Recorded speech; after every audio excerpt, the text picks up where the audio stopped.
We're building a new PC. What are the key decisions? Hi, I'm Paul, this is Diane, and we are PC Zombies.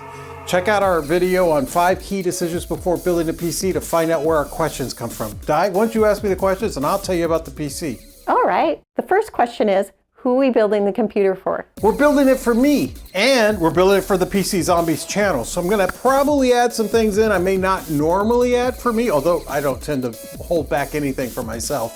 We'll see what happens. Okay.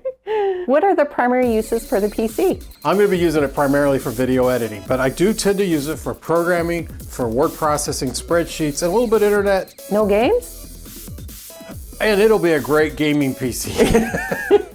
So we talked about the 7 basic goals for the PC. So what about speed? We want it to go fast. I'm hitting the limits of what I can do with video editing and rendering. I need it to go faster. What about stability? Generally, memory is what's causing stability issues. So I want to make sure I have enough that it lasts a lot longer before it starts having problems. What about graphics? I am having graphics problems too. It gets real choppy. And storage? I need a lot of fast storage. That's the big one for me. It's killing me. Okay, we're in the fun stuff, according to me. How about aesthetics? How about the looks? I love a good looking PC. My last one had tinted glass. So you can't really see inside. I want a clearer glass, maybe even a white case. Wow. I want it to look awesome. Noise. As always, I like a quiet computer. Obviously, when I'm doing a render or something that's really task intensive, I expect the fans to kick in and be a little bit noisier. But let's get the quietest fans we can. Let's get those magnetic dome fans. And size. I don't mind if it's a little bigger, taller, maybe a smidge wider and longer. I don't want a square footprint. I like the rectangular footprint. And to be honest, I actually want to mount it the opposite direction, because when you come into my office, you always see the back of my PC, which is the ugly part. I want people to see the front of my PC. So I want to be able to turn it the opposite direction. If there's such a case that can do that, that's what I want. The fourth decision is the budget. Here's the deal. It has to fix the functionality problems.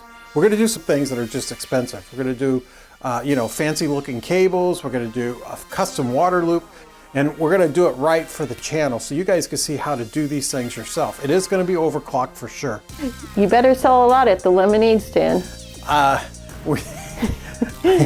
Boy, I don't think the lemonade stand's going to pay for it, but that's a good point. We will be selling my old PC. It's a nice PC, guys. It is.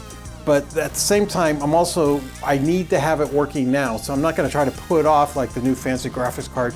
I'm going to commit to the new fancy graphics card, right? And the final thing is guts. Do you have the guts to do this? Hey, I always have guts. Last 2 PCs we built, remember, I delidded the CPUs. I literally took the CPU chip apart so I could put the water cooler closer to the chip. And it got us a little bit faster, but we still struggled with heat when I was doing the overclocking. This time I'm going to put a custom water loop in. And that's fun. It's going to make it look a lot cooler, but what's most important, it's going to make the PC run a lot cooler. And right now, that's my biggest problem. When the last 2 PCs were overclocked, they still hit that temperature barrier way too soon. Maybe this custom loop will give it even cooler PC, cooler looking too. We'll make sure we edit out that colorful language. There will be no colorful language. I haven't swore in my life. I see his nose growing. It's naturally large. Okay guys, please watch, subscribe to see what happens. And thumbs up if you liked our video. And also subscribe if you want to see us start building this PC. But the first thing I'm going to do in the next video is I'm going to look a little bit deeper into those performance problems. I'll show you how to find out what's causing those chokeholds on your PC. Bye. Thanks guys, thanks for watching.